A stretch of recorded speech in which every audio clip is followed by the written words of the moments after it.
Good morning, ladies and gentlemen. I'd like to welcome you to our Celebrating Collaboration event. My name's Paul Longley from University College London, where I direct the ESRC funded Consumer Data Research Centre, which is sponsoring this meeting. I think most of us probably know what we're celebrating. We're really celebrating the advent of the Master's Research Dissertation scheme that was created in 2012 to bring together three important groups of people. Perhaps most important, academic students and early career researchers who undertake master's dissertations as parts of their degree programs. Second, academic supervisors who are interested in engagement with the business and external organisation sectors. And thirdly, the external organisations themselves, usually but not invariably businesses. So we'll hear in a few minutes about the way in which the scheme was originally established, but more generally, today is not about establishments at all. If there's a single headline that will come out, I hope, from today, it's that today is about people rather than establishments, the importance of people in developing and, more importantly, from today's perspective, maintaining external relations between academia and external organisations. And it's to that end that after this many years of running this successful ESRC funded scheme, we've established an alumni network in order to sustain existing collaborations and to establish new ones. And so what we're going to do today is we're going to hear from a range of talented people who've made their careers either in business, in academia, or other organisations, and the perspectives that they'll take for this celebration range from reflections on what they themselves did when they were lads or lasses undertaking their probably their first significant and formative piece of research study. We'll hear about how those perspectives can survive organisational change and movement between organisations, emphasising the person element of sustained collaborations over time. And we'll also hear how collaborations seeded in the master's dissertation scheme have set people off on the first rung of what we call at the Consumer Data Research Centre the ladder of engagement, starting off with small projects, and small projects can build into bigger projects, be they PhD degrees within universities or further collaborations carried out between academics and the external organisations first introduced by the scheme. So that's the first lesson really of today. If there's a second lesson, I think it's that these sorts of relationships cannot be turned off and on like a tap. It takes a while for trust to build up between individuals, to develop genuine commonalities of interest, and to sow the seeds of partnerships that can flourish and be sustained over the years. Of course, there's an element of that which relates to funding, and the academic sector in particular needs to be clear that it's serious about sustaining collaboration through funding. But the main message of today, to restate, is that this kind of engagement will not be sustained and developed if there isn't the will for it to happen. And so fundamentally, we're hearing today from a series of people with the will to make things happen. And that's what today is about, through a series of presentations, and a networking event over lunch. So that's really by way of what we're doing. I will pop back at the end of the day for a few reflections after our panel discussion. But first up, it's for me to introduce our first speaker, Keith Dugmore, who more than anybody else has been fundamental to the establishment and early years of this highly successful engagement scheme. So Keith's, you'll have seen from the biographies that Keith's career history delves back into the then Greater London Council. He then worked in the private sector, amongst other organisations for CACI. And then in 1998, he established the then Demographics User Group, or DUG, which carries on under Tim Dry's custodianship today. And it's through the Demographics User Group, DUG, that very many of the early collaborations developed. Keith is retired now. You'll have seen from his bio, there's a very enticing photo of him at his orchard, where he's a conservationist almost these days. But we're really pleased that he's made time to come back and to kick off this day. So with that, I give the virtual floor to you. Over to you, Keith. Thanks very much. Well, thanks very much indeed, Paul, and good morning, everybody.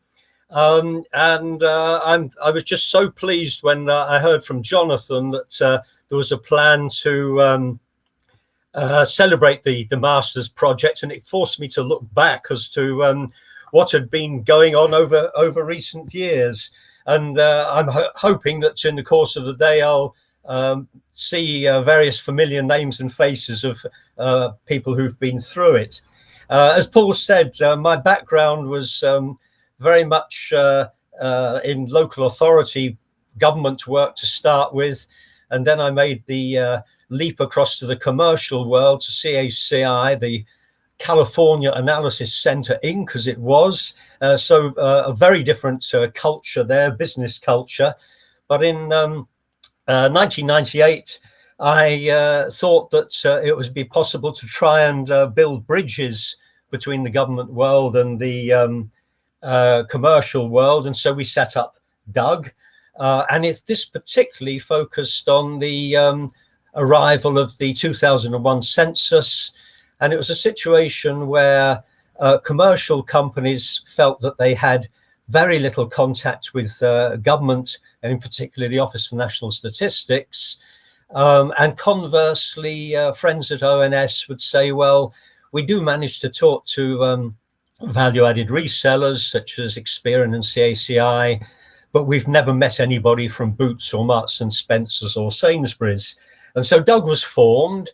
And it's developed through the following decades, so that by 2012, we had a dozen or so members. And as you'll see, a lot of big names, big familiar logos, companies that have got many millions of customers. Most of the members at that time were real bricks and mortar people. You think of Tesco's and Boots and the Co-op, but we also had some of those which are very much more into large customer databases without bricks and mortar. So Eon, Centrica, EE, and so on.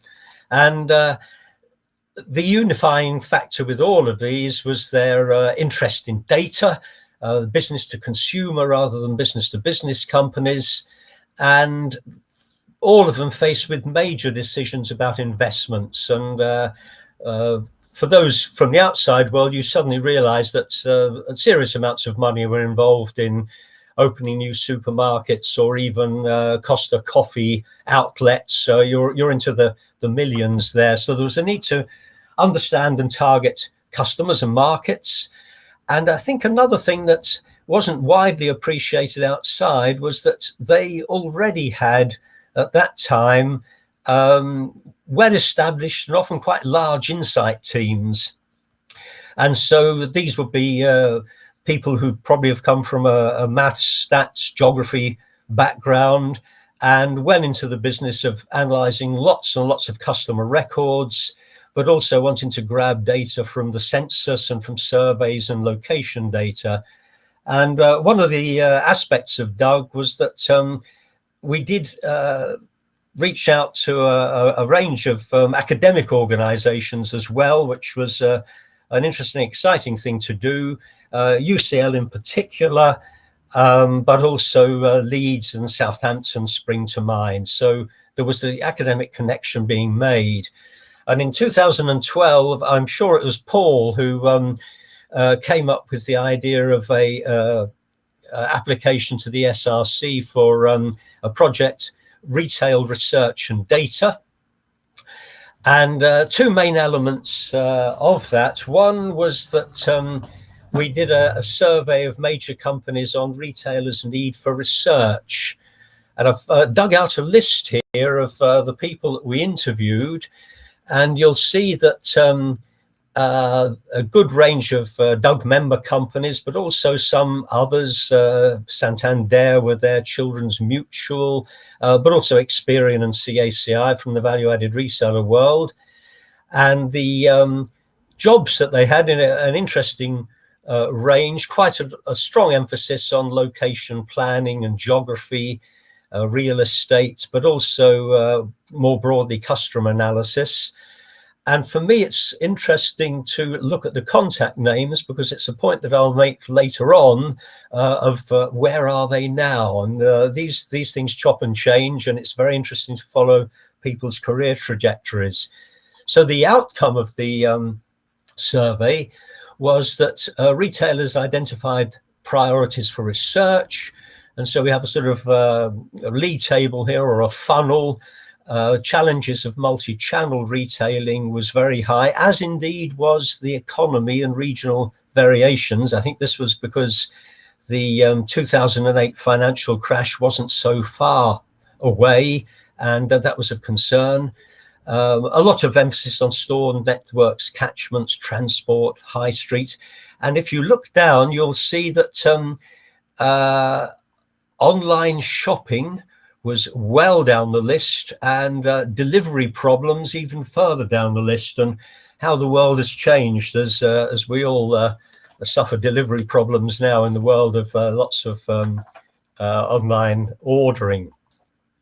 The second element was the creation of some master's projects, and we had some experience of this on a sort of ad hoc basis through the noughties, but the Return Research Data project enabled us to have a serious go at it and try to get a whole lot of projects in one fell swoop.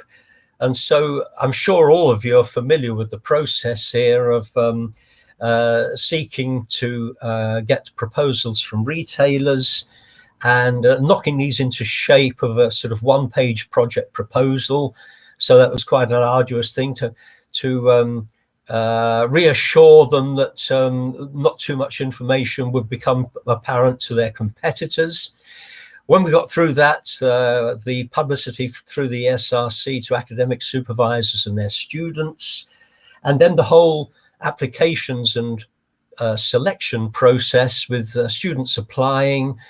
And from my point of view, in the hot seat at that time, would we get a lot of applications for one project and other projects be remaining as orphans? So there was an element of juggling to do that. But we, in 2012, finished up with 16 projects, and then it led on through to monitoring progress through the spring and summer, and ultimately delivery towards the end of the summer. And I'm always reminded of a phrase that I learned early on project that I worked on in local government of working backwards, and to be there and ready in September with the dissertation. You really do have to crank backwards into August and July and work out what you need to do by when.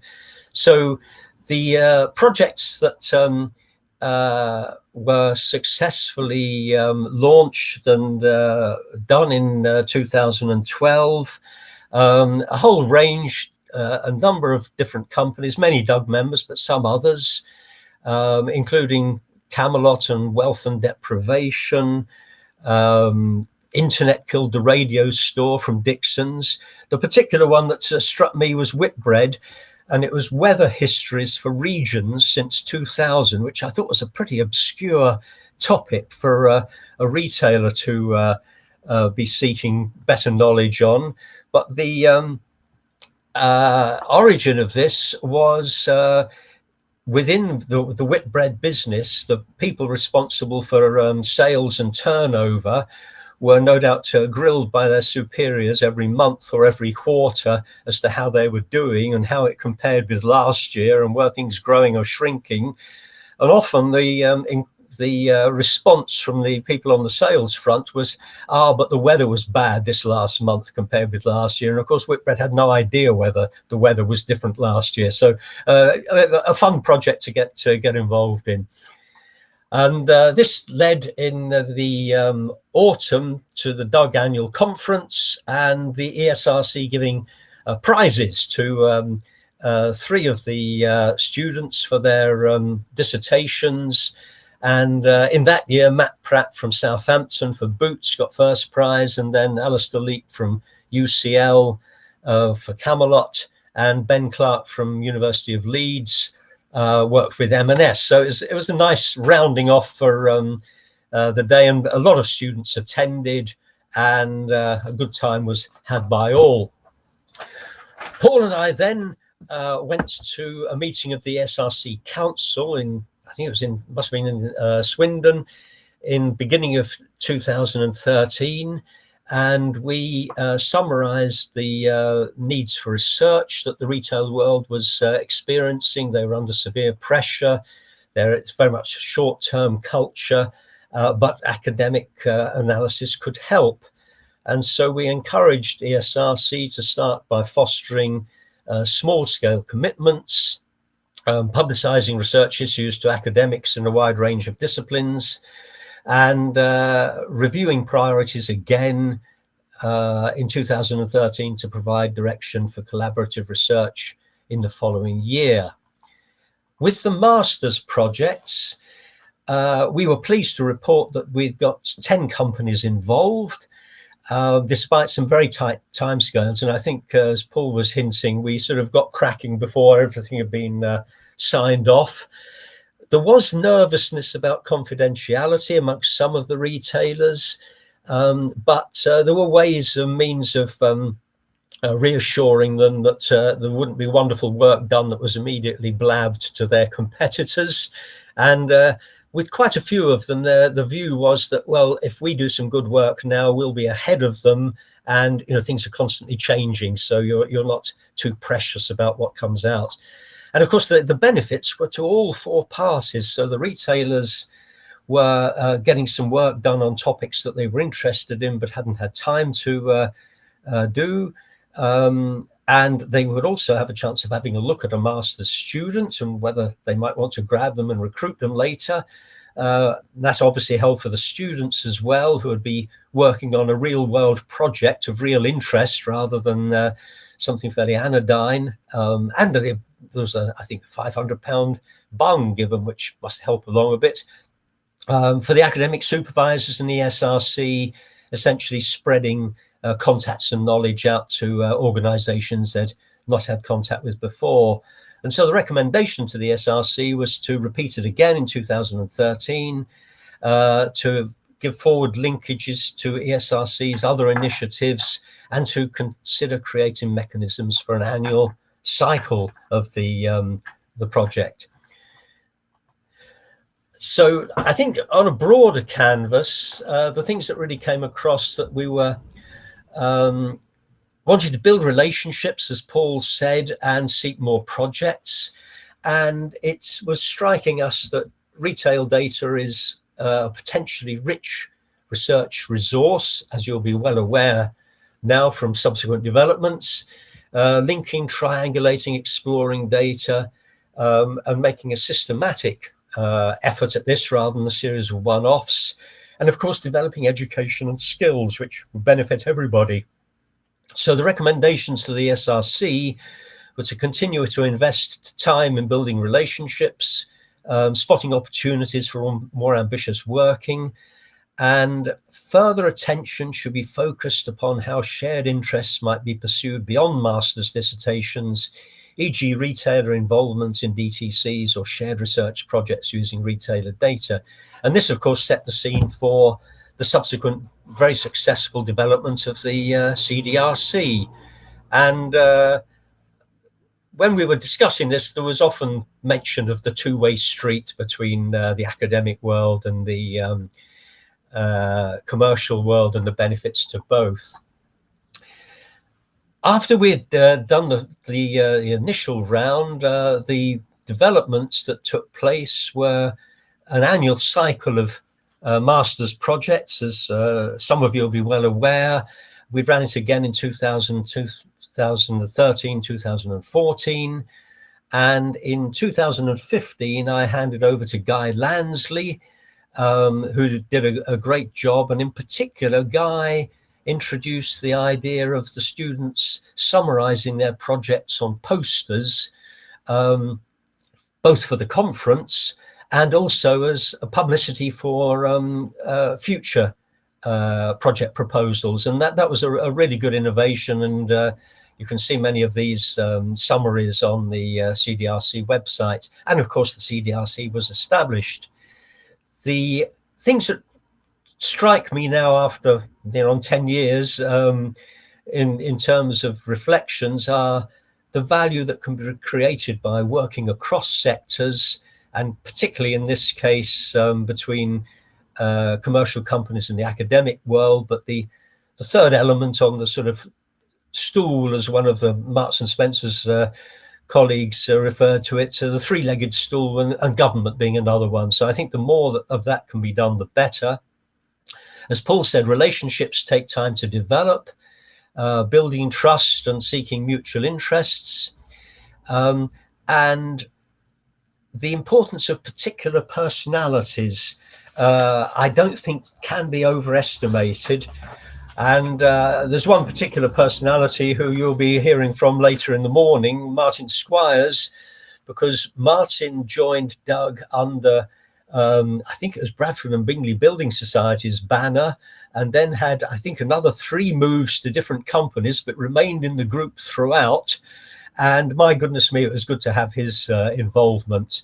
And conversely, there would be cases where you would think, well, we've got a really good into a particular company, but if that person leaves, we've lost them. So personalities are important.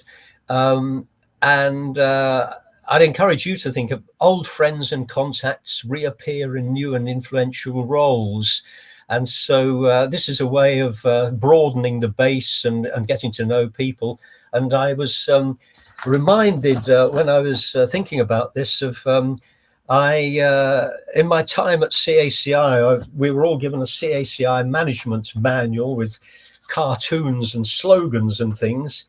And one of the homilies that was there was most of the business you get comes from people on your trap line or from referrals by people on your trap line. In our line of business, people buy from people. Organizations don't buy from organizations, although formalities of the paperwork may create that illusion. The real buying decisions are made by people in customer organizations. And so it was an interesting sort of summary of the importance of your contacts and so on. And occasionally, flippantly, I've talked about Doug and the master's scheme building a global network. And I think many of you will be well placed in that you've been through the scheme, you're some years into jobs, And of course, you'll be in a position to create new projects for new students. So I hope that this continues to roll and gets bigger and bigger. Thanks very much indeed. Thank you. Thank you, Keith. And let me just say hello to everybody. I'm Jonathan Reynolds. I'm one of the deputy directors of the CDRC, working closely with Paul and colleagues, and indeed with Keith over the last few years on the master dissertation scheme and on CDRC more generally. I'm based at the Side Business School at Oxford University. Keith, great presentation and a great tour de force in terms of really kickstarting something from scratch in this sort of a way. And what fascinates me is when you try and do that kind of thing, people think it can be done overnight, as kind of Paul was suggesting. How hard did you find it to build those original relationships with both universities as well as with firms? I think a lot does depend on personalities. I think trying to put yourself into other people's shoes, and yes, there are some people were very corporate, and they really would not want to get involved. My boss might see that I'm talking to somebody in the outside world, and they won't appreciate it. But others would think it's an opportunity and try and promote the idea within their organization. And so you tend to concentrate on the positive extroverts rather than the shrinking introverts, and trying to cultivate them like that, really. Yeah. What about the university connections? Because again, very different kind of animals in both sorts of institutions, in a sense, that they're trying to put together. I remember once being at an event in Bristol run by an academic who had the practitioners on one side of the room and the academics on the other, and he ran a location model which took half an hour to run and came out with the wrong answer, which didn't really. But I mean, how did you get those two types of beasts together, in a sense? Now you say it, I've not really thought this through before, but I think in some case a common interest in techie things. Yeah. And so when it came down to postcode files and boundaries and things like that, they would realize that they were both pretty obsessed with this, and they might have to learn from each other. And so some real nitty-gritty stuff would often be the link that would help to make the connection. It'd be interesting to see what Martin says about this later in the morning. But yes, we had lots of anorak type conversations about such things. So the anorak is a good metaphor for this. Oh, absolutely, I think so. Yes. Excellent. I should say to those of you that are watching, if you'd like to ask questions of any of our speakers during the day, please use the chat that you'll see just below your audience session to pose questions. We're keeping an eye on those as we go along, and I'll aim to feed these in as either at the end of each speaker's presentation or at the end of the session. And perhaps if Keith is with us, I think to the end of this whole first session, if there are some questions for Keith that we don't catch now, we will try and come back to him a little later on. But Keith, thank you very much indeed for that great introduction to the origins of bootstrapping this kind of exercise. Fantastic. It's been a pleasure to look back. Thanks very much indeed. Thank you. Thanks. As Keith was talking about, where are they now in relation to business relationships? My 10 minutes worth before passing on to Martin Squires for the final piece of our first hour is really to focus on the students themselves as well as the projects, and just think about where are they now. It's all very well setting up these kinds of schemes and encouraging students to spend time in organizations, but unless you really understand what the impact of that is in terms of the organization or indeed the student's career journey, it's not a complete kind of project, a complete process in a sense. So we spent some time over the last few weeks and months in ensuring that we had a good understanding of not just the last 7 years, but also the last 10 years with Keith's involvement. What happened? What was the scale of the engagement? What kinds of firms were involved? What happens concerned? And I wanted to share that in just a brief 10-minute kind of context session, give you a sense of the scale and impact of this scheme over that period. And what struck me sort of first of all in looking at this was that the number of projects has really scaled up. we started with Keith's ownership with 16 projects over that 3-year period, roughly kind of 5 a year, I suppose. Guy then picked that up. Guy Lansley now working with Barclays, and as you can see, we were able to grow that, and it speaks very much to Paul's message about the ladder of engagement. That it takes time, to build trust, to build the relationships, to get word of mouth effects between sponsoring organisations, to persuade companies that this is a good idea, and it doesn't just get in the way of commercial objectives, but it can actually contribute, and indeed can have a benefit in terms of recruiting new talent and so on. So what struck me out of this was that we grew when CDRC took over in 2014 from those 5 a year to 8 to 16, and then peaked at 22 in 2019. And you can see the impact of the pandemic in 2020 as necessarily organisations had to scale back their commitments. But I'm really happy to say that for 2021, many of those companies have come back into the fold, as it were, and have now recognised that they want to re-engage with the process. And the current scheme at the moment, we still have 1 or 2, I think, arrangements to finalise. The current scheme is around about 20 projects for 2021, which is just a brilliant bounce back from that pandemic experience.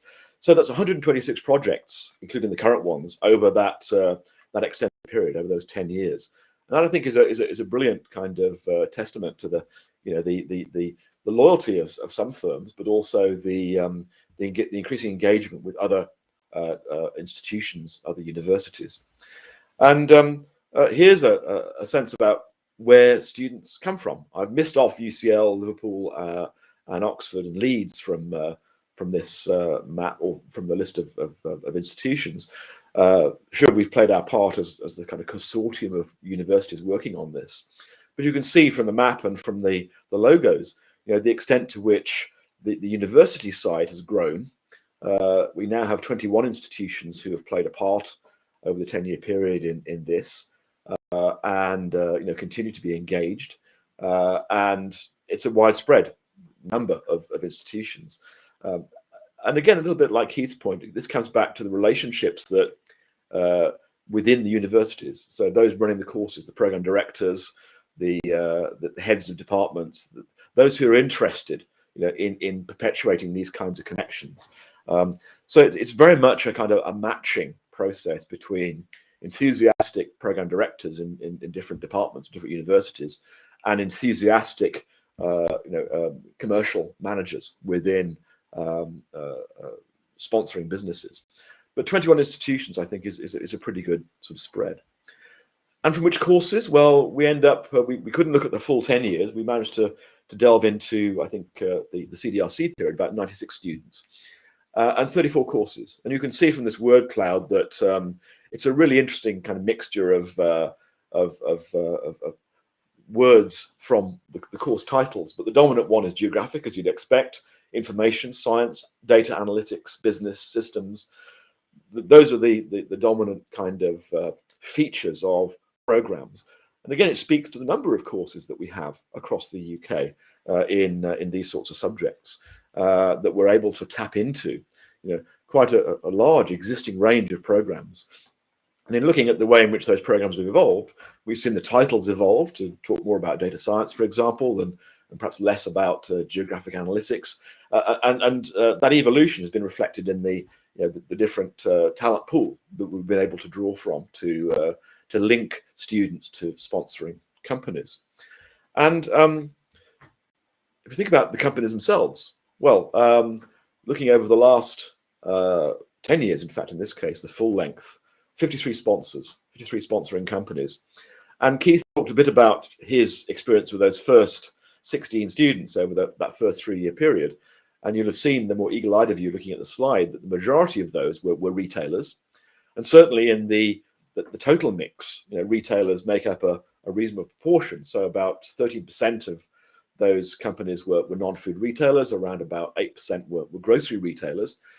But what's also very interesting is how over the years, a number of professional service firms have come to dominate the sponsorship picture.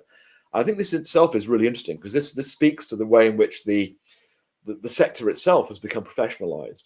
The growth of many new business-to-business organizations to work alongside businesses like CACI and so on, who've been around for a while, but new firms who are now looking for talent in this kind of space that also, I think, see the real opportunities in the geographic data science space for a variety of reasons. And so that professional services piece now accounts for 40% of all the various scheme sponsors over that 10-year period, with consumer services, including financial services and so on, hospitality and food service, accounting for 26% of that overall mix.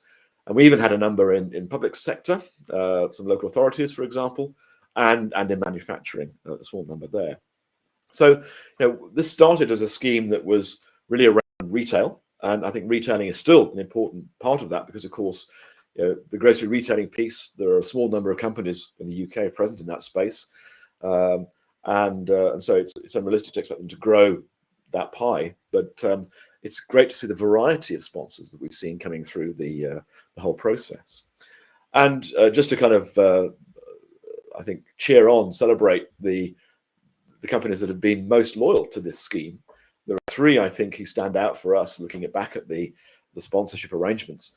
Sainsbury's, I think, probably number one with kind of 7 years support over 10 years, which has been really tremendous. And in many cases, taking multiple students into the organization. And again, this speaks to the ladder of engagement, that as you build up confidence and build up trust between an organization and a set of academic institutions, you can start to grow that relationship in bringing on more students into the scheme of things. And movement strategies, number two, with 6 years support. And the Very Group, and indeed, the relationship there survived a name change for the company over that period with 5 years support. And there are a number of others that are just below the line there in terms of 3 or 4 years who've been really very engaged with us and taking multiple projects. So the final two slides I've got really cutting to the chase and saying, well, what happened to these students? Where do they go? And we haven't got data on everybody. We haven't got data on the students in the first 3 years, and we don't have full reporting data for the 7 years between. But we have been able to establish quite a lot of detail about where students currently are. What's really interesting is that 9% of those students were offered a job by their sponsoring firm and are still with that firm, which is, I think, a really interesting kind of feature of this scheme. That thinking about these as a talent pool, as a new talent pool, getting the sense of what an individual is like in the workplace over a particular period in working with them as an intern is a great opportunity for a firm to get to understand how that individual might play out as a full-time employee. But what's also interesting is to see that actually another 11% are currently employed by not their original MDS sponsor, but another one. So, but this might be the small world factor, of course, in play. But it also shows, again, I think, how alert the scheme has made other MDS sponsors to the talent that's out there and that could be recruited. We've got around about another 14% who went on to further study, particularly PhDs and other sort of academic programs, some of whom have ended up in postdoc or in full-time academic roles, and those are captured by the other employer piece. And of course, as you might expect, we've seen a real diaspora in amongst our alumni in moving into other kinds of employers. But the final slide I thought was very instructive, because that may look as though actually, well, perhaps it hasn't been effective. The scheme is 63% have gone to other employers. But when you look at the job roles of the individuals in those businesses, and I'll finish on this last slide, what you start to see is that 2/3 are actually in effect data science roles. And that I think is very encouraging, that even though MDS sponsors haven't captured all the students that have gone through the system, the majority have ended up in either full-time data science roles, either spatial data science or analytics, customer insight, that kind of area, or have gone into academic careers where they are, if you like, capacity building within the academic institutions in which they're based, in building up the academic talent to provide future prospects for the sector. I think I'd like to finish on that, because that, I think, speaks to the success of the scheme over the last 10 years. 20% employed by MDS sponsors, and 62% employed in data science roles in various kinds of sectors. So my 10 minutes is pretty well up, but if anyone has any particular questions, again, please post them on the chat. And I hope that gives you a sense about the scale and the impact and the reach of the MDS scheme to date. I think it gives some quite interesting statistics.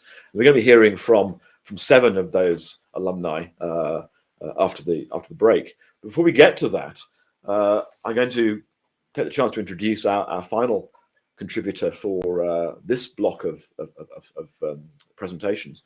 And it's a real pleasure to welcome Martin Squires. Martin is currently at Pets at Home, where he's Director of Advanced Analytics. But actually, those of you who know him will know that he has an extraordinary track record in practice across a variety of sectors, ranging from Walgreens Boots to M&S, financial services, to HSBC and Santander. And so I think is really well placed to give a contemporary appreciation of the way in which academia and industry can collaborate in these sorts of schemes, and to perhaps raise some questions around what that means now. In some senses, we're 10 years in. What are the lessons we can learn from these kinds of experiences? So, Martin, over to you, and welcome. Thank you very much. I'm hoping people can hear me. I'm reliant on somebody shouting. If not, because I'm on full screen, so I can't see anybody, which is still a little bit weird. But unless somebody shouts, I'm hoping everything's okay. So as Jonathan and Keith mentioned, I've been involved initially through Doug with a number of employers with the scheme, and I think if I go back to the early stages, as Keith mentioned, there was an element of selling this into people internally. I think that has definitely changed over the last 10 years. I'm old enough to remember retailers not really getting data and this still not being kind of ingrained. But I think now most retailers are definitely data-led. They've mostly bought into the whole data is the sword of the 21st century, those who wield it well, the samurai. The joys of, I hate doing these things on screens. I far prefer to be on the stage, but my wife does say the saving grace is I don't get tempted to swish an imaginary samurai sword around. She points out I'll look a lot less like a samurai and a lot more like Kung Fu Panda. So at least it removes that temptation for me. So in terms of who are the samurai, what retailers are distinctly looking to do to win at the moment, I think, in the current environment, is the winners will be people who have access to the most, or at least the best data, have the best ability to garner insight and act on that data, and then can execute best for customers at moment of truth with that insight. And that sounds really simple, but in practice is really difficult. And certainly how to feed innovation into that data and insight piece isn't straightforward. And I think that's where things like CDRC involvement really help. So if I look at data innovation within a retail environment, where do we kind of get the moment of genius, the aha moment? And lots of retailers will say they're customer-led, and that to an extent is true, but asking customers directly in terms of research gets you into the Henry Ford, you can have every colour as long as it's black sort of moment. Customers are very good about telling you how to do a slightly better version of an existing product. They're not great at working out what is really going to be different. Suppliers definitely feed into that mix as they want to drive innovation. But lots of things are about watching competitors. And I think the key difference over the last few years has been particularly driven by digital. And it's now that actually customers' experience is far more across sectors. Whether somebody's shopping with Argos, whether they're shopping with Amazon, whether they're shopping with a Holland and Barrett, if they come onto Pets at Home's website, they're still bringing that last experience they had. And from a customer viewpoint, it makes no difference what sector in, they're expecting a certain level of service. When I was at Boots, I talked a lot internally about whether Primark, for example, were a Boots competitor. And I think initially people would think, well, great, they do a little bit of beauty stuff, but they're not really a competitor. But then when you take a step and think about it, in saying the current environment where people are coming out of lockdown, pubs are reopening, people can go out again, if somebody's shopping on the high street in Nottingham, for example, and they've got a certain amount of money in their pocket thinking, I'm going to be able to go out for the first time, are you going to spend that on a new outfit in Primark or cosmetics in Boots? So in that way, absolutely, people like Primark are competitors. So looking at that cross-industry view has become increasingly important. And trying to innovate, but that innovation means you've got to take chances. And I think it's something lots of companies are not particularly great at. And initially, the conversations I think we had with universities when I was in the early days of this were, they were a little bit pointy in some ways, because what we said initially was it would be the wildcard projects and the stuff that wouldn't get prioritized that we'd be keen to look at. And the initial reactions was, okay, so you're going to keep all the good stuff internally and we get to work on some stuff that you don't think is that exciting. But I think there's a bit of context around that, because I think that misunderstands things, that we'd be looking for the kind of 5,000 to 1 shots that might come in. And much as I live in the East Midlands, so I have a number of Leicester fans who'll tell me 5,000 to 1 shots do come in. But actually, that's not what we ever meant by long shot projects. In fact, long shots wouldn't even be the Foynaven Grand National, the 100 to 1 horse that only wins because the rest of the horses pretty much fell. It actually isn't even this year's national. Minella Times was 11 to 1. We're not even looking at those sort of odds. It's closer to thinking about the flip of a coin. And you might think that's even money for anybody who kind of has been a bookmaker will give you something like 4 to 6 on because they make a profit margin. They won't even give you evens. And I think that 4 to 6 on oddly represents more what the usual project in a retailer will need to be. Most organizations are looking for a kind of 10% return on investment for a lot of projects. So actually, to get a project up and running, you've got to be pretty certain it's going to work. So lots of the projects where we said were wildcards are stuff that we still really, really want to do, but there's a backlog of things that will never get processed because we don't have the analytical resource. And particularly the ones we were keen to do also had, I think, 3 other aspects, which are the key things I think have been the benefits of being involved from the customer, from the retail end of this process. And the first one is learning. We need to be on top of learning new things, and that's very difficult in a day-to-day retail environment where everything just moves so fast. And I think the 2 key aspects of learning has been, one of them has been around new techniques. So I go back to some of lots of people get very excited and think companies must be doing exciting kind of Google, Facebook type stuff all the time, and we're really not. But I go back to the early stages, and again, that taking things from different areas. We worked on a project years ago which would be taking survival analysis from medical research and saying, actually, can we apply it to customer churn in terms of credit card markets, and seeing whether, I'd say, a survival analysis model would work better. Again, you look at things like deep learning and neural networks, and I suspect everybody thinks that all retailers must be using these. Actually, no, there's still an awful lot of examples of what really can be done, particularly because they're difficult to convince marketing directors to do things with. Marketing directors like decision tree models because it's really easy to see. But any work on how you can make, for example, these things easier to understand, for example, would be areas where people are still keen to learn more. But I think the main one has been learning about new data. So as everybody has become more aware over the last 12 months, the amount of data that's open data or public data around healthcare is absolutely enormous.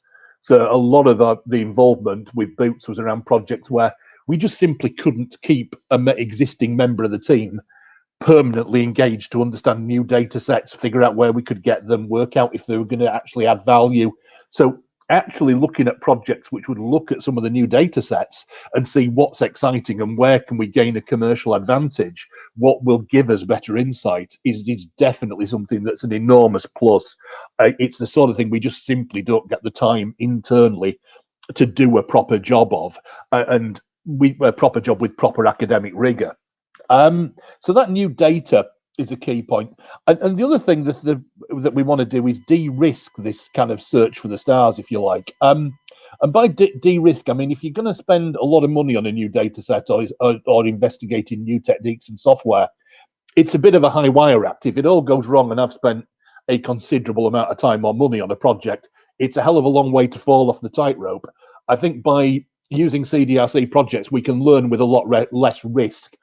I can effectively skunk work projects and do them, and the amount I can do, which doesn't have to have an immediate return, or maybe if I get 1 in 5 projects really gives us something I can go talk to the C-suite about, then that's great. The occasional bruised ankle I don't mind. It's a long way down from a skyscraper.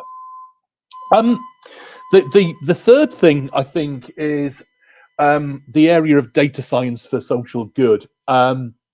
Again, if I go back to previous companies, certainly one of the things, one of the projects that was looked at was, can loyalty card data actually help predict early incidence of cancer? Now, all companies, retailers get a bad rep for all sorts of things, and being seen as on the side of the angels with anything is a real plus. So there's a real interest in anything that will actually help us. If I look at Pets at Home at the moment, we have a Better World pledge on how we can support social good. So projects which help us support that, again, is an enormous plus and very easy relatively to get signed off. That actually, one of the things in terms of, and I'll probably come on to it on the panel later, I suspect, is one of the things where I think future collaboration could be better. At the moment, a lot of the involvement will be, I will be asked whether there's any projects I'd like to do each year, which is great. I really am up for people coming to me going, I've got an idea and I think you might have data, and would this fly as a project? If I just look at the current environment, as lots of people will be aware, there's been a massive boost in pet ownership during lockdown. Not just puppies and kittens, but the category we call small furry animals, the sort of guinea pigs and rabbits, amphibians, snakes, all sorts of things have been bought. Now, there's going to be all sorts of social consequences of this. Are they directly commercially sensitive to pets at home? Maybe, maybe not. But is this something we'd be enormously interested in? Absolutely. So we're really open to that two-way street that Keith talked about. And finally, the other one picks up on what Jonathan talked about, which is the search for new talent. It's still so difficult to find good data science skills. And if you want to go out in the market for them, it's like trying to sign Lionel Messi. It's enormously difficult, and it'll cost you an enormous amount of money. One of the speakers you'll hear from this afternoon is one of my team, and he's one of the first hires I made when I went to Pets at Home, and I was delighted to get him on board. And I knew of Alec through the CDRC involvement. So Alec is oddly one of the 11% where his project wasn't for me, but it's like, hey, I don't care, I'll have him, because he's an enormously talented young guy, and we're enormously pleased to have him on board. And I think it's an example of, I did test he wasn't a Man United fan before I kind of, I think he follows Morecambe, before I actually kind of made the analogy. But I'd far rather develop the sort of Phil Fodens of this world through a sort of academy type approach than go out and try to sign Lionel Messi. So I hope Alec doesn't mind of comparing him to Phil Foden, but I think it's that level of talent that you can fetch in, which is enormously helpful to us. Either directly the 9% from our own projects or the 11%, but that's a really good success rate, particularly when you think that if you go out and use a recruitment agency, you'll have to pay 15-20% a year one salary to even get somebody on board. So it becomes a very cost-effective channel. The other thing it does as well, it enables us, because we have to tend to pair the student with an internal partner, it gives us a great opportunity to have some of our young talent get their first opportunity to coach people or mentor people. So it's a good way of developing existing people as well within that context, which I think is really, really useful as part of their overall career development. So it becomes both a great channel, but also a great means of developing people. And one which I didn't do a slide on, which I probably should have done, is I think there's also an element of, by being involved with the CDRC, by being somewhere that sponsors these sort of projects, you do over time, I think, build a reputation as a company that's good for MSc students or PhD students to land into and look after them well. And certainly the sort of company who gives them opportunities. So, for example, Alec has regularly presented to our C-suite over the lockdown period, and that's still not common that young talent is given that level of responsibility early in a lot of organizations. It kind of helps us with, yeah, this is a good place, this is a good employer I want to go and work for, and that again helps with wider talent acquisition outside of this process. Conscious I don't want to overrun, and I think I've only got about 5 minutes left, so I'd just left up the last bit is any questions, and I probably should stop sharing the screen at that stage as well. Thank you, Martin. And in fact, on the chat, Bruce Jackson reminds us that you're listed in the Data IQ Top 100 Most Influential People in Data. So not only do you have that extraordinary experience, but that's recognized externally. And I think the clarity of that presentation is great, Martin. And the notion of these three things, learning new techniques, de-risking the search for stars, and data science for social good, I think are really powerful sort of benefits for this sort of engagement. When we first spoke about this presentation, I kind of asked you, where do universities fit into the scheme of things as far as firms like Pets and Boots are concerned? Where do these firms get their new ideas from, and where do universities fit into that? Could they be on the radar more? Could they be? Yeah, absolutely. I think it's the point I touched on, that the engagement at the moment tends to be very network based, and I think Keith is right. It tends to be people with a geeky interest in the same subject, or have actually met in a bar. It's one of the two. Yeah. But a combined interest in geeky stuff and beer works really well. But I think the process does tend to work by people in the network coming and saying, have you got a project this year? Is there anything you want to look at? And I think the relationships could really be opened a little bit more with people coming and saying, right, you've got loyalty card data on pets, you've got vet practices, you've got groom rooms, and you must have some other data. Okay, I'm really interested in X, Y, or Z. I've got this idea for a project. Are you interested? I think it could definitely be more that the two-way street is really open, and I'm definitely up for, and I think a lot of other people in my sort of position are up for conversations around, would you like to be involved in something? I think that really helps. Yeah. I mean, there's a good question from Nick Bierman on the chat, which relates to this, which is often, academic institutions don't know where to start in how to reach out to firms. Any hints and tips on making communications on this two-way street easier, so to try and ease the flow? Yeah, I think I've talked to a couple of people about this, and I think it's very much getting that initial contact into the inbox from people that can be difficult. Yeah. I think there's two ways in. I'd think about. One is, again, the sort of network of who do you know who knows people. It's relatively simple. I think certainly any of the CDRC graduates who've gone on to work in organisations, using them as an input is a really good idea. Yeah. I think the other one is generally free stuff. I mean, which sounds a bit strange, but one of the things I have kind of had as a side benefit, I've been occasionally sent books and kind of white papers and journals, which who doesn't love free books? But as a kind of sales mechanism oddly, some of the software companies, like Tableau, use this quite brilliantly. They'll send you their latest free kind of book. I think being sent a white paper or a journal through with I would love to talk to you about the research I'm doing in X or Y. It works for charities. You send a free pen and people actually send money to charities. It's the same principle. If I've been sent a free journal or an article, as long as it's reasonably targeted and somebody's looked at kind of what do I do? So, right, okay, he's working in machine learning algorithms and stuff. We're doing this. Okay, I'll send him this paper I've written and ask for either his comments or to have a chat. It won't work all the time, but it's a really good way in with people. That's great, and I don't know if Keith would like to join us as well on this final kind of few minutes, just for the last couple of minutes or so. Thank you. And I'm just struck listening to both of you talking about this. When we're teaching organization behavior in a business school here, this is not an unusual problem. Getting into the firm, getting in, getting on, which is the relationship piece, and getting back in again afterwards, is the sort of the mantra. How do you build that first kind of connection? It's with the question I asked you, Keith, which is, how did you kickstart this whole thing?